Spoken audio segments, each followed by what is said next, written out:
Bonjour tout le monde, aujourd'hui nous allons faire des dernières révisions pour le brevet de mathématiques car oui, dans exactement 3 jours, vous allez avoir le brevet de maths qui va durer 2 heures où se trouvera 6 pages, donc 6 exercices. Pour commencer, nous allons voir les puissances, après les transformations où vous allez trouver les homothéties, les translations, les rotations, etc. Après, le théorème de Thalès et le fameux théorème de Pythagore, parce que ça, vous n'allez pas l'échapper, ça sera toujours là au brevet. Puis les calculs littéraux avec les équations, puis les statistiques, où vous allez trouver les moyennes, les médianes, etc. Après, nous allons voir les identités remarquables, a au carré plus b au carré, etc. Après, la trigonométrie, cosinus, tangente, sinus, fonction, linéaire, affinée, nombre premier, un classique, et les volumes, plus un petit rappel de quatrième parce que vous allez sûrement avoir des choses que vous avez vues il y a longtemps. Donc, dans un premier lieu, nous allons voir les puissances. Donc, les puissances, c'est quelque chose d'extrêmement simple. Je trouve que normalement, vous le faites en premier, dans l'année 3e, et c'est un des chapitres les plus simples, contrairement à la trigonométrie ou ces genres de choses, car c'est tout simplement du calcul. Alors, c'est très simple, donc déjà, il faut avoir les bases. Première règle. Imaginons, vous multipliez les deux mêmes nombres, mais qu'ils ont tous les deux un exposant différent. Donc là, ça sera exposant n et là, exposant m. Ça revient à avoir le nombre, mais avec les deux exposants multipliés. Ça, c'est la première règle. Deuxième règle, si vous avez le même nombre et qu'ils sont tous les deux divisés, mais qu'ils n'ont pas le même exposant, ça revient à faire a, comme au début, sauf que là, ça sera une soustraction. Après cela, imaginons, vous faites a, entre parenthèses, 1, 2, 3.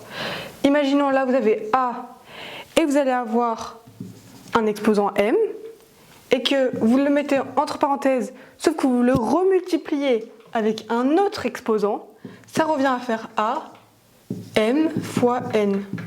Donc nous allons prendre un exemple tout simple. Imaginons, vous faites 5 fois 5, mais que 5, il est exposant 2, alors que l'autre, il est exposant 3.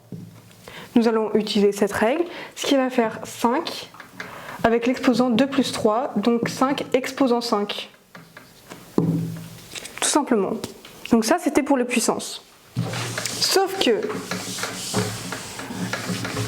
il y a aussi une autre règle très connue et qui est extrêmement simple et qu'on devrait déjà savoir depuis la primaire même, sauf qu'on ne l'utilise pas en termes de puissance ou d'exposant, mais on la connaît déjà, c'est lorsque vous avez un exposant avec 10. Car oui, lorsque par exemple vous mettez 10 puissance 5, l'exposant sera le nombre de zéros que vous allez mettre derrière. Donc par exemple là où nous avons 10 exposant 5, ce qui va faire, vous mettez le 1 et vous mettez 5 zéros.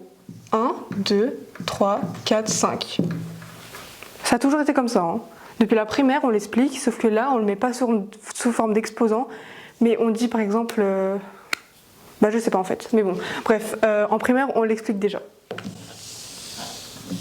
Donc ça, c'était pour les puissances. Je vais passer vite parce qu'il y a quand même un très gros sommaire, donc on continue. Les transformations, les fameuses transformations. Alors ça, énormément d'élèves ont du mal avec ça, je le constate avec mes camarades. Transformation. Donc dans les transformations, nous avons plusieurs types de transformations. Nous avons la translation, l'homothétie, la rotation et la symétrie. Et chez la symétrie, ça je ne vais pas revoir parce que vous êtes censé le savoir depuis longtemps, axiale, centrale, etc. Donc nous allons commencer avec la translation, ce qui est un truc très simple. Imaginons que nous avons le triangle ABC. Et on nous dit de faire la translation de A en B.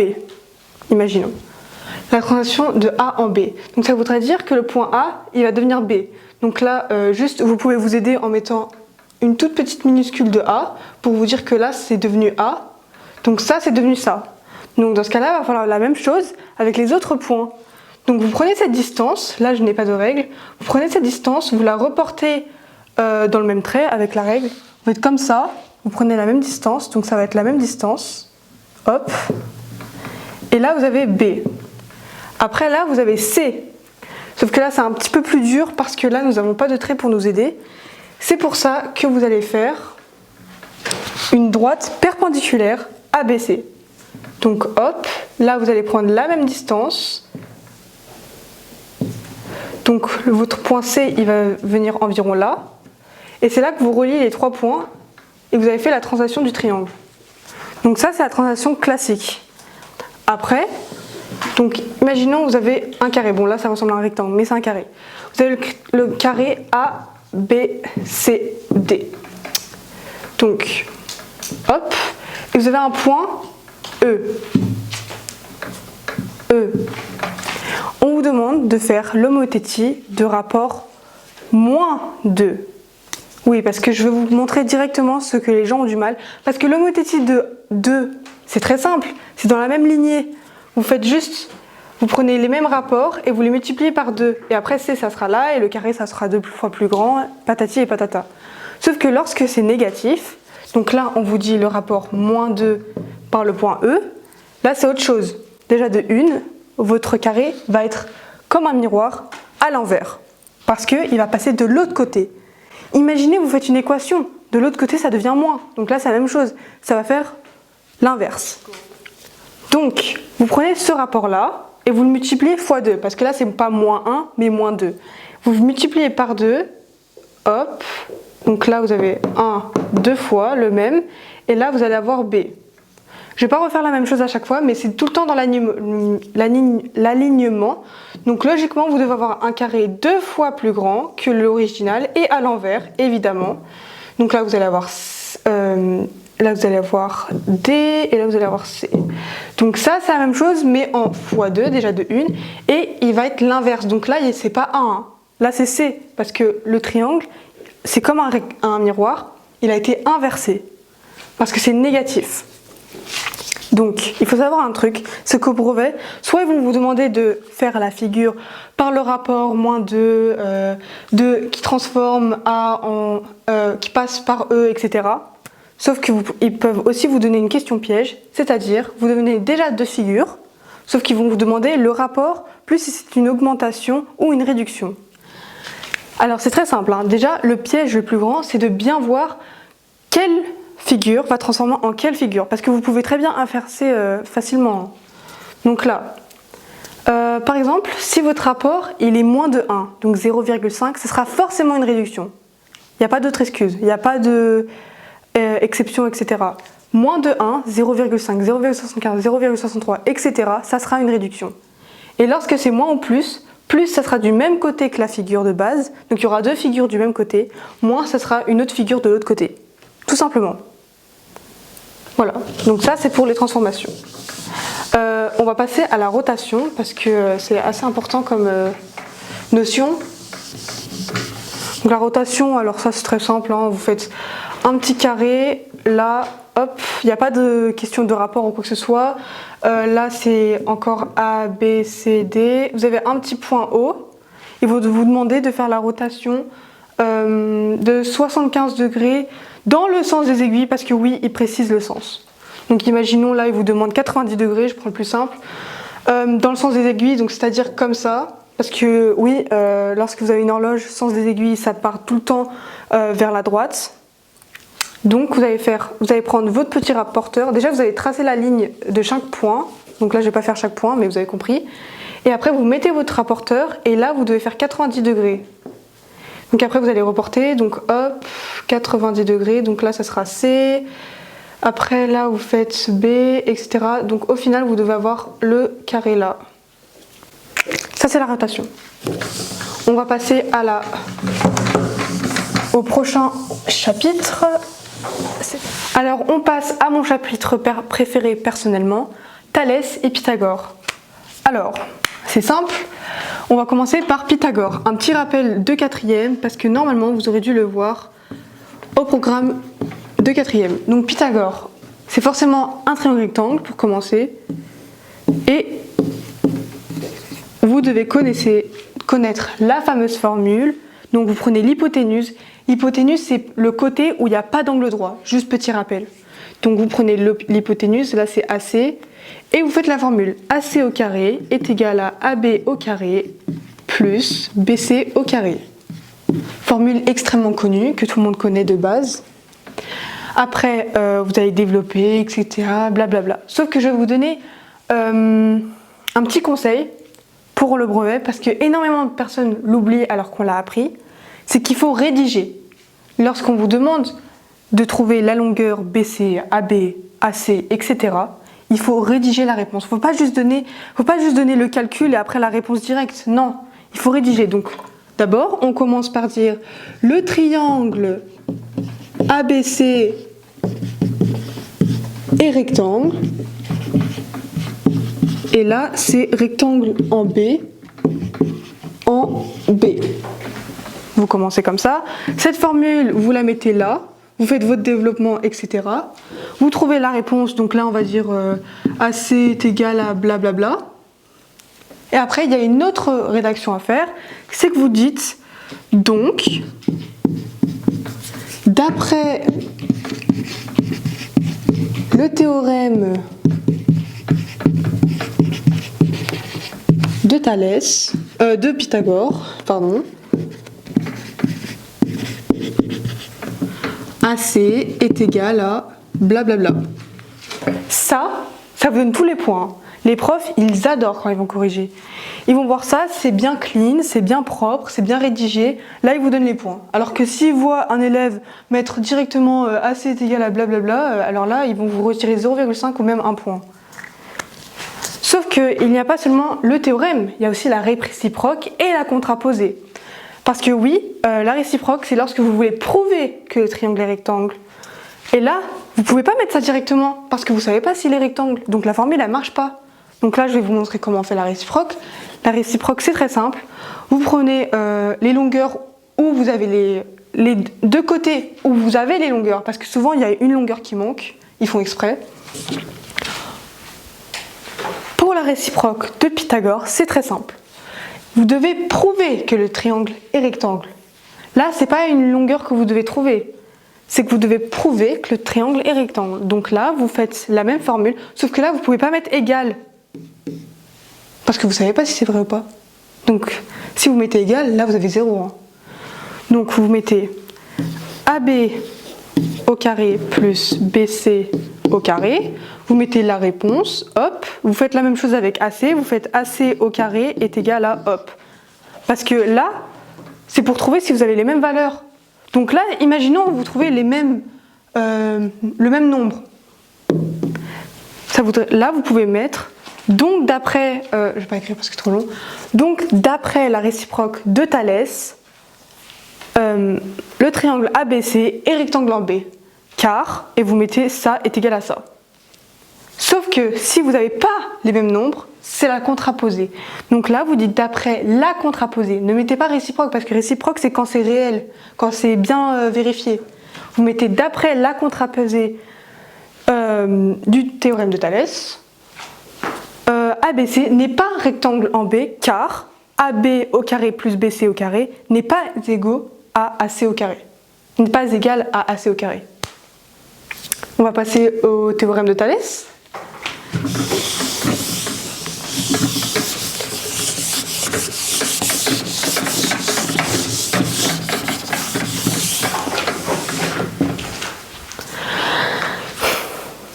Théorème de Thalès. Le théorème de Thalès. Alors, aucun élève l'aime. C'est très connu hein, parce que c'est très énervant parce qu'ils vont pas vous donner comme quand vous avez un petit contrôle en classe. Là, c'est le brevet. Donc, ils vont vous donner juste une figure. Ils vont vous demander quelle longueur est celle-là, etc. Et vous devez trouver vous-même quel théorème vous devez utiliser. Donc là, le théorème de Thalès, c'est très simple. Le principe, c'est que souvent, vous allez avoir deux droites ou deux segments et que vous devez trouver si ils sont parallèles. Donc là, on va appeler A, B, C, D. Et là, on va l'appeler E, hein, même si ça sert absolument à rien. Donc, théorème de Thalès. Alors, c'est extrêmement connu, évidemment, dans le brevet. Alors, ils ne le mettent pas tout le temps, hein, je vous préviens. Il ne faut pas penser que vous l'aurez forcément. Ils mettent tout le temps Pythagore, mais Thalès, pas tout le temps. En tout cas, là, le théorème, c'est qu'il faut trouver une des longueurs. Là, ils vous diront que AD est parallèle à BC. Et après, ils vont vous dire trouver la longueur. Allez, on va dire AD. Donc là, c'est X. Donc on veut trouver cette longueur, ça. Là. C'est très simple. Là, vous aurez des longueurs. Là, je ne peux pas vous donner des longueurs parce que ça serait trop long à faire et que là, c'est juste un rappel. Donc, vous faites les rapports. C'est très connu. Petit sur grand. Vous avez votre point là. Donc, on avait nommé E, mais qui a disparu, je ne sais pas pourquoi. Donc là, ça va être EC sur ED. Pensez à une pente de ski. Quand vous descendez la pente, d'abord, imaginons c'est votre premier drapeau, on va dire. Donc là, c'est EC. Et après, vous allez tomber sur celui-là, donc ED, deuxième drapeau. Donc ça sera EC sur ED. EC sur ED. On continue avec l'autre pente. EB sur EA. EB sur EA. Alors, si vous n'arrivez pas à trouver le point de base, c'est tout simplement le point où les deux droites vont se croiser. Donc là, c'est E. Après, encore petit sur grand, sauf que là, ce ne sera pas une pente de ski parce que c'est BC sur AD. Et ça, c'est simple. Si vous n'arrivez pas à trouver, vous prenez les deux derniers des premiers. Donc là, c'est BC et là, c'est AD. Petit mémo technique très simple. Donc ça, c'est les rapports. On veut trouver AD. Donc on va regarder là, cette partie-là. Parce que c'est la partie où il y a AD. On oublie celle-là. Là, on a les rapports. Donc là, on a les longueurs, sauf AD. Donc AD, c'est X. On n'oublie pas. C'est très simple. Vous allez faire le produit en croix. Extrêmement connu, qu'on connaît depuis, je crois, la 6e environ. Alors, AD, c'est X. Vous allez faire BC fois EA divisé par EB. Produit en croix classique est égal à, vous avez la valeur et ça sera AD. Donc ça, c'est le théorème de Thalès. Donc là aussi, vous avez une petite phrase à faire. Vous dites les droites AD et BC sont parallèles. Après, vous mettez ça, le petit calcul, etc. Donc, d'après le théorème de Thalès, AD mesure ça. Ça, c'est la réciproque. Le théorème. Maintenant, on va faire la réciproque. La réciproque, c'est simple. C'est prouver que ils sont parallèles. Donc, ils vont vous dire prouver que AD et BC sont parallèles. Là, c'est comme le théorème de Pythagore. Il faut surtout, mais alors surtout pas mettre les rapports. Parce que là, vraiment, c'est vraiment être bête. Parce que vous n'avez aucune preuve qu'ils sont parallèles. Donc, vous ne pouvez pas mettre égal. Donc là, vous allez faire EB, c'est les mêmes rapports, mais ils sont juste séparés. Sur EA est égal à, là vous aurez une valeur, et vous aurez un résultat. Vous faites la même chose avec l'autre, EC sur ED est égal à, voilà. Si ces deux-là ont les mêmes nombres, alors AD et BC sont parallèles. Si ce ne sont pas les mêmes, contraposés du théorème de Thalès, ils ne sont pas parallèles. Voilà. Ça, c'était pour le théorème de Thalès. Calcul littéral, équation. Le fameux calcul littéral plus des équations à faire. Alors, on passe de géométrie à calcul. C'est très simple. Le calcul littéral, vous pouvez voir que dans le mot littéral, vous avez lettres. Donc, ça sera tout le temps avec des lettres. Donc, A, B, X, ce que vous voulez, juste dans l'alphabet. Un calcul littéral, ça va être par exemple, on vous demande 3x plus 48, et là, je sais pas, multiplié par 5x plus 20 est égal à. Jamais ils vont vous demander de trouver la réponse, vous ne pouvez pas. X, vous n'avez pas la valeur de x. Il va falloir développer. Retenez bien ce mot parce qu'ils vont sûrement vous demander développer, réduire, factoriser, etc. Si vous ne savez pas ce que c'est, vous ne pouvez pas répondre à la question. Donc développer. là, normal, vous donnez la priorité à la multiplication. Donc vous allez commencer par cette partie-là. Commencez jamais à faire 3x plus 48, de toute façon c'est pas possible. 48 fois 5x, 240x, plus 20 fois 48, 960. Là, on a juste fait cette partie-là. Donc, pardon. Après, là, du coup, vous avez 3x plus 240x plus 960. X, ils sont du même poulailler. Là, c'est des cochons, ça n'a rien à rapport avec les poulets. Donc, vous laissez les poulets tout seuls. Donc, vous les additionnez. Ça fait 243x plus 960. Là, vous avez développé. Maintenant, je vais vous donner un autre calcul. Comment on factorise? Alors, factorise, c'est un petit peu plus dur parce que, je dois l'avouer, c'est pas non plus la chose la plus simple à faire. Si vous voulez factoriser, imaginons on vous donne 9x plus, 18x plus 24 et vous dit factorisez-moi ça. Alors déjà, la factorisation c'est lorsqu'il y a des parenthèses, donc c'est quand vous allez multiplier. Là, c'est juste de l'addition, hein. On ne peut pas multiplier là. C'est pour ça que pour transformer, on va devoir trouver un multiple commun. Donc là, nous avons 9x et 18x, ce qui va faire 27x. Donc là, ça va se transformer en 27x plus 24. Et là, pour factoriser, il faut trouver leur point commun. Donc ils sont tous les deux divisés par 3. Donc on va devoir mettre 3. Grosse erreur, ne mettez pas 3x parce que là, il n'a pas d'x, le pauvre. Lui, c'est pas le même en fait. Donc sinon, ça va porter à confusion. Donc là, vous faites 3 fois combien? 3 fois 9. N'oubliez pas le x parce que lui, il a un x. Plus 3 fois combien est égal à 24? 3 fois 8. Fermez la parenthèse, vous avez votre factorisation. Ça, c'est une factorisation. Alors ça, c'est la factorisation que vous voyez en quatrième. Hein. Donc, évidemment, quand vous allez Maman. Donc, évidemment, vous n'allez pas avoir la factorisation que je vous ai montré avant au brevet. Ce serait beaucoup trop simple. Sinon, tout le monde aurait mention très bien ou 100 sur 100 en maths. Non, vous allez avoir ce genre d'exercice.